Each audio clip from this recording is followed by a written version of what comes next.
Très bien, donc je vais maintenant introduire le deuxième et dernier séminaire de la journée qui va être présenté par Christian Barillot. Christian Barillot dirige une unité mixte de recherche INSERM qui s'appelle Visage, ainsi que la plateforme d'imagerie Neurinfo de l'Université de Rennes. Il est titulaire d'un doctorat et d'une habilitation de l'Université de Rennes et il a également travaillé à la Mayo Clinic aux États-Unis. De 2007 à 2010, il a été délégué scientifique adjoint pour l'ARS, pour l'évaluation des unités de recherche dans le secteur des sciences de la vie, de la santé et de l'environnement, et il est membre du conseil scientifique de l'Institut des sciences de l'information et de leurs interactions du CNRS. Il préside en 2014 le comité de programme de la conférence MICAI qui va se tenir au MIT en septembre.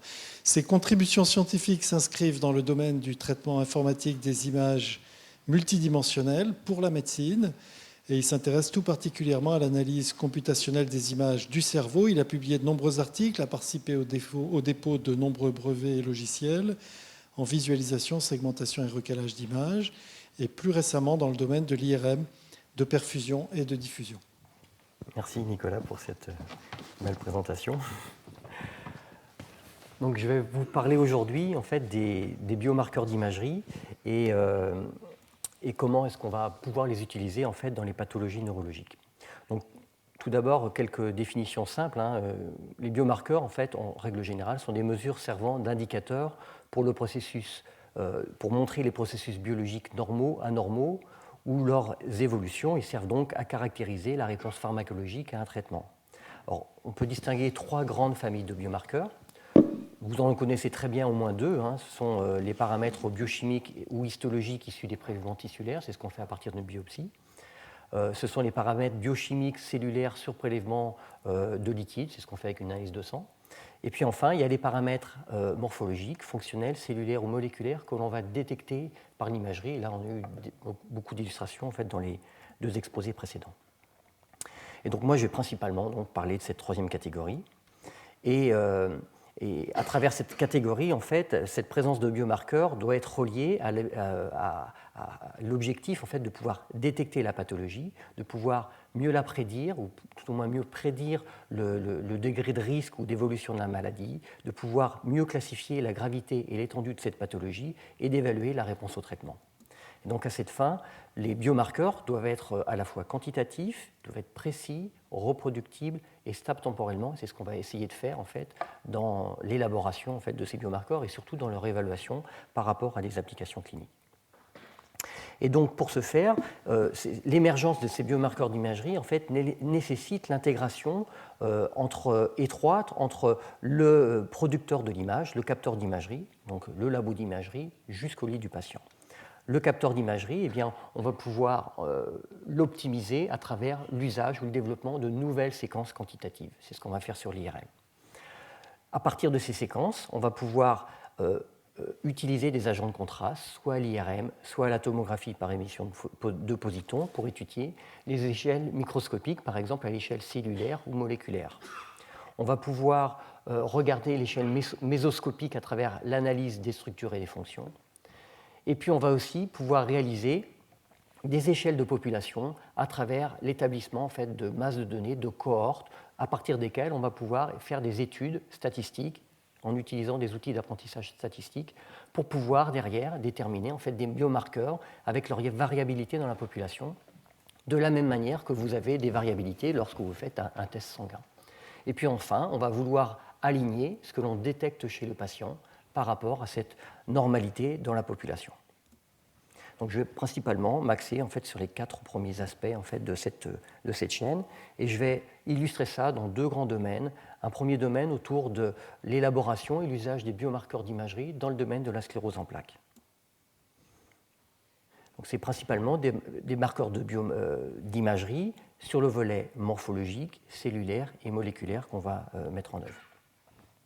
Alors si on regarde un petit peu l'évolution naturelle de la sclérose en plaques sur le plan épidémiologique, en fait on peut constater sur le plan épidémiologique, surtout si on compare par rapport à un score clinique qui est principalement basé en fait, sur un déficit moteur, que cette maladie en fait, est une maladie principalement en 2 phases, avec une phase initiale qui est extrêmement variable dans son évolution, puisqu'un patient peut mettre quelques années à rejoindre ce stade médian, alors qu'il peut aussi mettre 20 à 25 ans.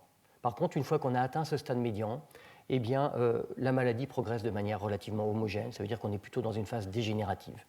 Bon, il est couramment admis aujourd'hui que cette phase initiale, c'est plutôt une phase inflammatoire.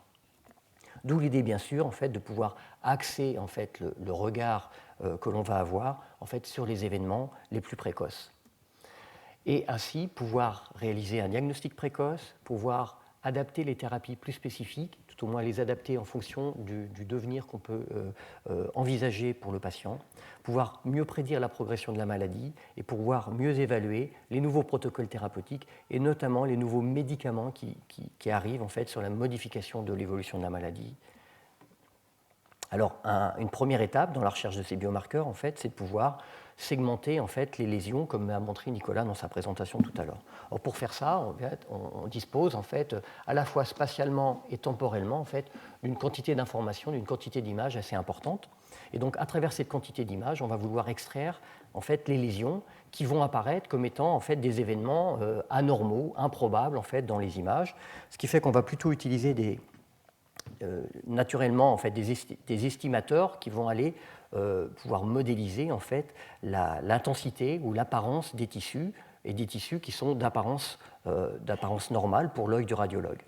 Et simplement, les lésions vont être considérées comme étant des données aberrantes en fait, par rapport à ces apparences normales. Ce qui fait qu'on va identifier ces apparences irrégulières en utilisant non pas des estimateurs type maximum de vraisemblance, par exemple, mais plutôt des estimateurs robustes, type maximum de vraisemblance tamisé, qui va permettre en fait, d'extraire ce qui est pathologie de ce qui est tissus normaux.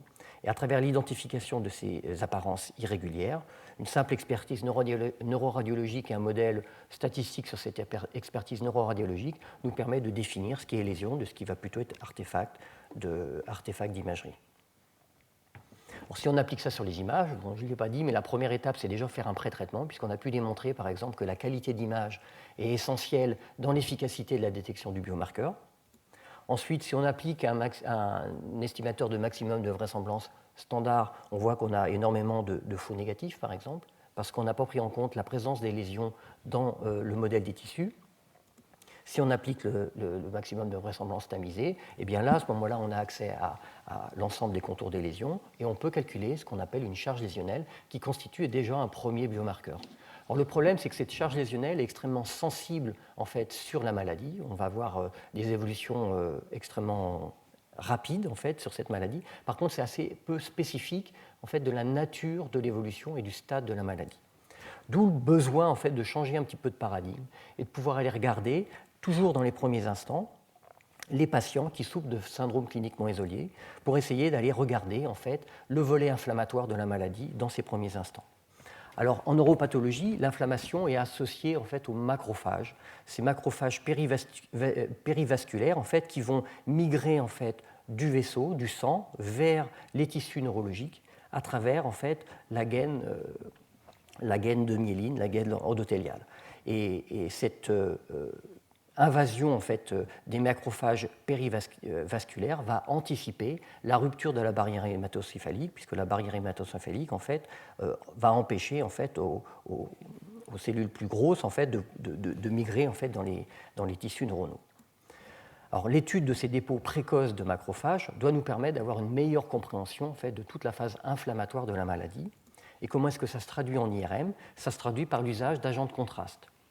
Alors, traditionnellement, l'inflammation est regardée par le gadolinium, mais le gadolinium est spécialement relié en fait, à la rupture de la barrière hémato-encéphalique. Si on veut aller regarder l'invasion des macrophages qui anticipent cette rupture, eh bien, il faut aller regarder les agents de contraste faits de nanoparticules de fer, comme les agents de type USPIO. D'où l'idée d'avoir réalisé en fait, un projet, donc un projet national, qui était financé par l'association de recherche en sclérose en plaques, qui a regardé, en fait, qui continue à suivre en fait, une cohorte de 35 patients avant leur entrée dans la maladie, et de voir comment, en fait, de suivre autour du temps ces patients à travers des IRM conventionnels, ne serait-ce que pour faire le diagnostic, regarder les charges lésionnelles, regarder les atrophies, comme a montré Nicolas tout à l'heure, mais également regarder toute la charge inflammatoire, l'imagerie de l'inflammation à travers les deux agents de contraste dont j'ai parlé tout à l'heure, et puis enfin, d'avoir affaire à de l'imagerie quantitative pour essayer de mieux caractériser tout ce qui est relève de la microstructure neuronale, notamment ce qui va entourer les axones, la gaine-myéline, et ce qui va être relié à la diffusion intra- et extra-axonale. Alors cette IRM quantitative, elle peut être extrêmement utile en sclérose en plaques, mais elle est également utile dans nombre de pathologies, et Stéphane en a parlé juste avant à travers le coefficient de relaxation R2, par exemple, ou R2 étoile. Eh bien, l'IRM de relaxométrie va fournir une empreinte digitale en fait, de la microstructure cérébrale. En gros, qu'est-ce qu'on va regarder? On va aller regarder, par exemple, le coefficient en fait, dit T1 de magnétisation longitudinale à l'IRM. On va regarder le coefficient qui va être relié à la magnétisation transverse, dit coefficient T2. Et puis par un système d'optimisation en fait, itéré et combiné, on va pouvoir mesurer à la fois un temps de relaxation T1, un temps de relaxation T2, la densité de protons, et on va même intégrer par exemple les inhomogénéités des champs de radiofréquence à l'IRM qui vont aller produire des artefacts de reconstruction, ce qui va nous biaiser complètement l'estimation de ces paramètres quantitatifs. Et puis par cette en fait, estimation conjointe, on va pouvoir réaliser cette opération sur une population, ainsi apprendre sur cette population ces paramètres de microstructure, à la fois en moyenne et en variance, voir comment ça varie au sein de la population. À travers ça, on peut construire des ABAC qui vont constituer une vraie empreinte digitale pour un ensemble de structures cérébrales avec des valeurs nominales. Et ces valeurs nominales, on va pouvoir les comparer ensuite avec ce qu'on va mesurer chez des patients. Donc c'est ce qu'on réalise par exemple, c'est ce qu'on peut réaliser en sclérose en plaques. Ici on a un exemple où on compare un patient par rapport aux ABAC qu'on a pu reconstruire sur une population d'apprentissage et mettre en évidence en fait, des défauts de la microstructure qui est fortement corrélée à la présence de lésions, mais qui va aussi au-delà de la présence des lésions et qui va pouvoir caractériser ce qu'on appelle les tissus d'apparence normaux, qu'on ne voit pas à l'IRM standard, mais qu'on peut commencer à caractériser avec ce type de séquence quantitative à l'IRM. Donc ça, c'est une première étape dans l'analyse en fait, des marqueurs de sclérose en plaques. Une deuxième étape, c'est aussi de faire l'analyse longitudinale de l'inflammation. Alors, cette analyse longitudinale va exploiter les lésions qui ont marqué, en fait, qui sont spécifiques de l'inflammation, donc qui marquent à l'USPO et même au gadolinium. Alors, pour ça, on va essayer de découvrir en fait, des classes de lésions qui vont être un bon prédicteur de l'évolution des patients dans la maladie. Alors, pour ce faire, on va regarder les 2 premiers instants. Pourquoi que 2 instants? C'est parce qu'on va prendre les instants où les patients n'ont pas eu de traitement modificateur, par exemple pas de corticoïdes qui vont agir sur l'inflammation. Et on va essayer de sélectionner donc, les motifs spatio-temporels de ces 2 premiers instants, des lésions qui sont des lésions spécifiques de l'inflammation. Ensuite, on va représenter ces lésions sous forme de tenseur volumique, simplement par une analyse en composantes principales des masques des lésions qui ont été segmentées.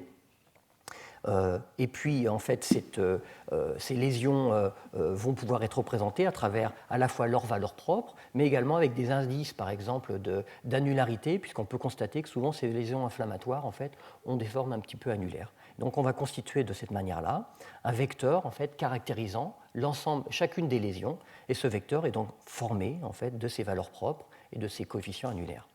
Ensuite, on va pouvoir renseigner avec ces caractéristiques des couches de classifieurs. Et ces couches de classifieurs, on va en avoir 2. Une première couche, en fait, qui est basée lésion, dans laquelle, en fait, ces descripteurs grand F, en fait, ou petit f de la forme des lésions, eh bien, on va en estimer un nombre optimal de groupes et regarder comment ces différents groupes de lésions vont pouvoir, en fait, être renseignés chez les différents patients de notre étude, et ensuite de regarder comment, en des types de lésions auxquelles ces patients s'abonnent, eh bien, on va pouvoir prédire un petit peu leur risque d'évolution. Alors pour faire ça, on utilise un classifieur, un système de classification qui commence à être relativement courant aujourd'hui, qui est la classification spectrale. Donc rapidement, une classification spectrale non supervisée eh bien, fonctionne en utilisant une matrice d'affinité qui est prise en utilisant donc, le descripteur de lésion que j'ai décrit tout à l'heure. Puis cette matrice d'affinité, eh bien, en regardant en fait, les plus grands vecteurs propres de cette matrice d'affinité, on peut avoir en fait, une classification qui va être beaucoup plus robuste en fait, à la non-convexité des données que l'on observe. On peut le voir sur l'exemple ici de données synthétiques, par exemple, où on peut, à travers ce type de classification spectrale, distinguer en fait, des formes qui sont imbriquées, alors que des classifications basées simplement sur des distances euclidiennes ne permettraient pas de réaliser ce travail-là. Alors la difficulté, en fait, ici, c'est plutôt de bien définir le jeu de caractéristiques, donc le vecteur f qui caractérise nos lésions, afin de pouvoir avoir une matrice d'affinité relativement stable pour pouvoir faire notre classification et qu'elle soit robuste en fait, dans les expérimentations. Et donc cette première couche de classification va nous fournir, en fait, dans le cas présent, 3 grands groupes de lésions. Alors, ces grands groupes de lésions ne sont pas censés représenter un groupe de lésions identifiable nécessairement à l'œil de radiologue, puisque la finalité en fait, de ce groupe de lésions, que l'on apprend un petit peu numériquement dans les données, en faisant un peu une fouille dans les données, c'est plutôt leur devenir par rapport à leur caractère prédictif par rapport à l'évolution des patients. Donc, on utilise simplement ces groupes de lésions, et puis dans la phase d'après, on regarde comment chaque patient s'abonne, donc la cardinalité en gros de chacune de ces lésions chez ces patients. Et si on refait passer en fait, notre classifieur spectral, eh bien, on peut voir qu'on a une très bonne corrélation entre ce groupe de patients et puis leur devenir après 24 mois. Donc en gros, on a observé la maladie à 0 et 3 mois et on a été capable de prédire leur évolution après 2 ans dans la maladie. Et ainsi, on a pu déterminer, par exemple, 3 grands groupes de patients, le groupe en orange ici qui va avoir une évolution rapide, le groupe jaune qui va avoir une évolution plutôt médiane et le groupe bleu qui va être relativement stable dans les années, malgré le fait qu'il soit confirmé sclérose en plaques. Et donc ce qu'on peut conclure de cette étude, en fait, c'est que la caractérisation précoce des motifs de lésions inflammatoires eh bien, peut permettre de déterminer si un patient présente un risque accru d'évolution rapide dans la maladie, et donc d'adapter dès les premiers instants en fait, le traitement par rapport à ce risque inflammatoire sévère. Ça, c'est le premier exemple que je voulais montrer. Le deuxième exemple, maintenant, c'est plutôt sur le métabolisme cérébral à travers l'usage d'une séquence relativement inédite, sans être totalement nouvelle, qui est basée sur le marquage magnétique du sang artériel. On appelle ça l'arterial speed labeling en anglais. Et donc là, on va plutôt caractériser les paramètres fonctionnels détectés par l'imagerie. Alors, qu'est-ce que l'arterial speed labeling ? Eh bien, d'abord, c'est une méthode de perfusion endogène par IRM. Elle est non invasive, ça veut dire qu'elle ne nécessite aucune injection ni d'irradiation. Elle est répétable, elle est reproductible et en plus, elle est quantitative. C'est-à-dire qu'on peut accéder directement à un chiffre qui évalue la quantité de débit sanguin cérébral local.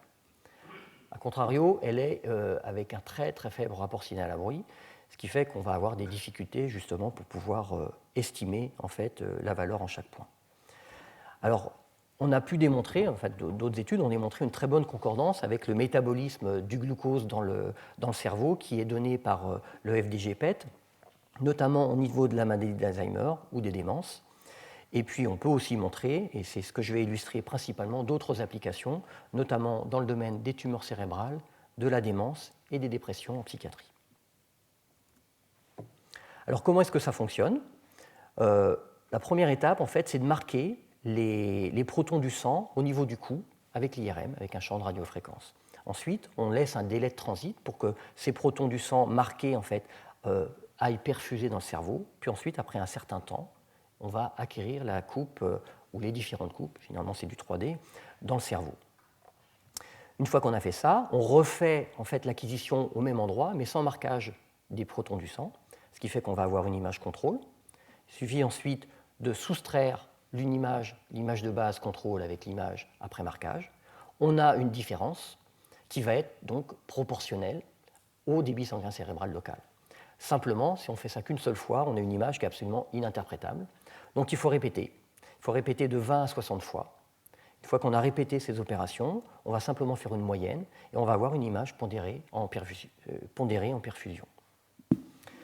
Alors ensuite, de l'image pondérée en perfusion, il faut faire de la quantification. Donc pour ça, on va aller approximer en fait, la mesure que l'on fait en chaque point de l'image par rapport à un modèle de perfusion qui est donné par exemple par le modèle de Buxton. Donc comment est-ce que ça fonctionne ? On marque les spins des protons. Ensuite, pendant un certain temps, on n'a pas de signal dans la petite boîte d'intérêt ici. Après un certain temps de transit artériel, en fait, on commence à perfuser dans le sang. On laisse le temps de marquage pour perfuser partout dans le parenchyme cérébral. Et après ce temps de marquage, on laisse un délai afin de pouvoir regarder la perfusion en fait, dans la phase descendante de notre courbe de perfusion. Puis on fait ça pour chaque point et on essaye d'approximer en fait, ce que l'on observe, extrêmement bruité quand même, par rapport en fait, à ce modèle de perfusion pour estimer en fait, notre fonction f ici. Ensuite, il faut pouvoir déterminer en fait, si cette perfusion que l'on a estimée chez un individu, eh bien, comment est-ce qu'on peut en faire un biomarqueur. Pour ça, il faut regarder en fait, la quantification de ce patient par rapport à la normalité, par exemple. Donc, quelques généralités sur l'analyse des données fonctionnelles cérébrales. En fait, on peut avoir deux types d'analyse. L'analyse de groupe, qui va par exemple au sein d'un groupe, on va pouvoir identifier des motifs communs en fait, qui vont, au sein d'une population homogène, ces motifs communs vont pouvoir nous caractériser comment la fonction cérébrale ou le métabolisme cérébral se comporte pour une opération particulière ou une pathologie particulière. Ensuite, on peut faire une analyse de comparaison entre deux groupes. Cette comparaison entre deux groupes va pouvoir mettre en évidence en fait, des différences entre les deux populations. Donc, en neuroimagerie, cette analyse de groupe, donne la tendance générale d'une fonction cérébrale observée sur des cerveaux sains ou sur des cerveaux pathologiques. C'est la forme d'analyse statistique qui est la plus couramment répandue en fait, en imagerie fonctionnelle cérébrale parce qu'on a un fort pouvoir statistique. Par contre, ça ne permet pas d'identification de marqueurs individuels. Alors, il existe une deuxième analyse, c'est plutôt l'analyse individuelle ou orientée patient, qui va aller montrer des motifs fonctionnels cérébraux chez un sujet unique. Donc, par exemple, eh bien, sur un sujet particulier, on va y regarder le débit sanguin cérébral, par exemple. Et donc, voilà, on a une quantification, mais avec un poids statistique relativement faible. Ensuite, on peut faire cette analyse orientée patient pour mettre en évidence des déviations entre ce qu'on observe, ce qu'on mesure chez ce patient, et puis un groupe de référence ou un groupe contrôle, par exemple des sujets sains. Et donc, en neuroimagerie, cette analyse orientée patient va donner les tendances spécifiques à un individu. Elle est réalisée sur un sujet seul ou en comparaison avec un groupe de référence, et ça permet l'identification de marqueurs individuels. Et en plus, l'arterial spin labeling va fournir des informations quantitatives, ce que ne permettrait pas de faire par exemple l'IRMF en mode bold, où on peut déduire des quantités, mais en soi on n'a pas d'informations quantitatives sur le couplage neurovasculaire par exemple. Alors, dans le contexte de l'ASL, en fait, ces deux approches peuvent être utilisées pour pouvoir en fait, détecter des biomarqueurs, soit à l'échelle du groupe, soit à l'échelle individuelle. Donc, pour faire ça, on va constituer un groupe contrôle. Sur ce groupe contrôle, on va constituer en fait, un modèle statistique, moyenne, variance. Puis, une fois qu'on va faire le même type d'examen sur un sujet, on va aller comparer et détecter les différences entre ce sujet et ce groupe contrôle. Alors en ASL, on est obligé en plus, quand on va aller détecter ces différences, de pouvoir regarder en fait deux niveaux de variance, puisqu'on a un rapport signal à bruit extrêmement faible. On va regarder d'abord les variances entre les différents individus, ça c'est classique. Par contre, on va être obligé aussi d'aller regarder les variances au sein même d'un individu, entre les 20 à 60 répétitions. C'est pour ça qu'on a affaire en fait, à un modèle de comparaison à deux variances. Et puis on procède exactement de la même manière si on veut comparer deux populations. Alors maintenant, une fois qu'on a cet outil statistique pour comparer les individus au groupe contrôle ou les deux populations entre elles, eh bien, il faut être capable, surtout en prenant en compte en fait, l'autocorrélation du signal local en IRM, de pouvoir en fait, détecter statistiquement, de manière significative statistiquement, en fait, ces différences. Et donc le domaine de la vision par ordinateur nous a fourni dans les dernières années en fait, une technique appelée méthode a contrario, en fait, qui consiste à calculer les probabilités basées région, ce qu'on nous pourrait assimiler en fait à des statistiques localement multivariées. Donc comment est-ce que ça fonctionne? Très schématiquement. Dans une première étape, on définit le modèle de base, ça je l'ai décrit tout à l'heure plutôt. Ensuite, sur ce modèle de base, on va mesurer chez un patient, par exemple, le débit sanguin local et avoir une probabilité locale en fait, en comparaison à ce groupe contrôle. Donc cette probabilité de base, on peut même l'asseuiller par rapport à une p-value, par exemple, pour avoir une cartographie statistiquement significative, ou on peut simplement garder la carte de score en Z.